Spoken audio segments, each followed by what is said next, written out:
नमस्कार दोस्तों, स्वागत है आपका हमारे YouTube चैनल धर्म गंगा में।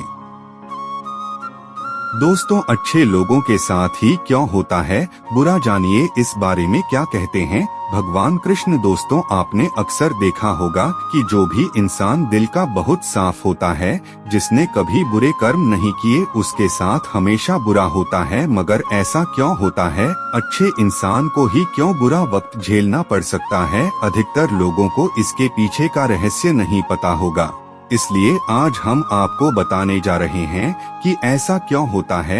इसका वर्णन भगवत गीता में भगवान कृष्ण ने किया है। किंतु दोस्तों, उसे जानने पहले आप लोग वीडियो को लाइक करके चैनल को सब्सक्राइब जरूर करें और कमेंट में जय श्री महाकाल लिखें। भगवत गीता एक ऐसा ग्रंथ है कि उसमें इंसान के मन में उठने वाले हर सवाल का जवाब मिल जाता है।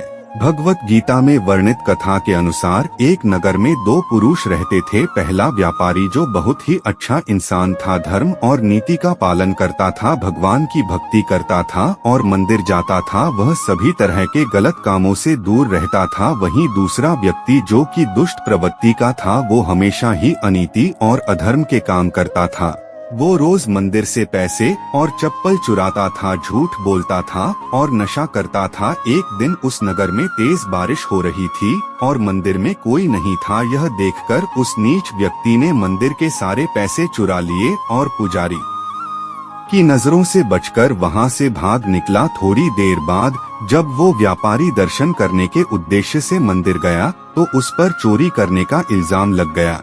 वहां मौजूद सभी लोग उसे भला बुरा कहने लगे। उसका खूब अपमान हुआ। जैसे तैसे वह व्यक्ति मंदिर से बाहर निकला और बाहर आते ही एक गाड़ी ने उसे टक्कर मार दी। वो व्यापारी बुरी तरह से चोटिल हो गया। उसी वक्त उस दुष्ट को एक नोटों से भरी पोटली हाथ लगी। इतना सारा धन देखकर वह दुष्ट खुशी से पागल हो गया और बोला कि आज तो मजा ही आ गया।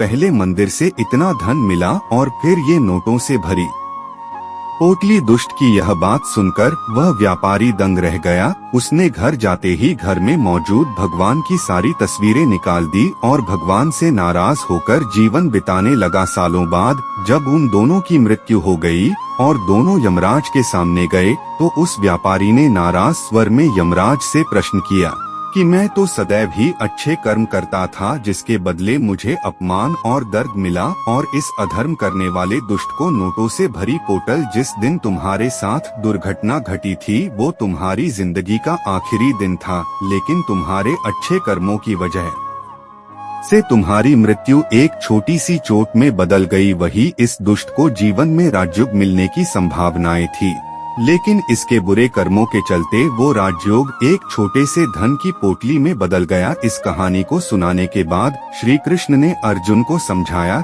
कि भगवान हमें किस रूप में देते हैं, इसको समझ पाना बहुत ही मुश्किल है, परंतु यह सत्य है कि भगवान हमेशा अच्छे और बुरे कर्मों का फल जरूर देते हैं। अतः व्यक्ति को चाहिए कि जीवन में आने वाली परेशानियों से घबराना नहीं चाहिए और व्यक्ति को सदैव अच्छे कर्म करना चाहिए, क्योंकि उसका फल किसी न किसी रूप में जरूर मिलता है।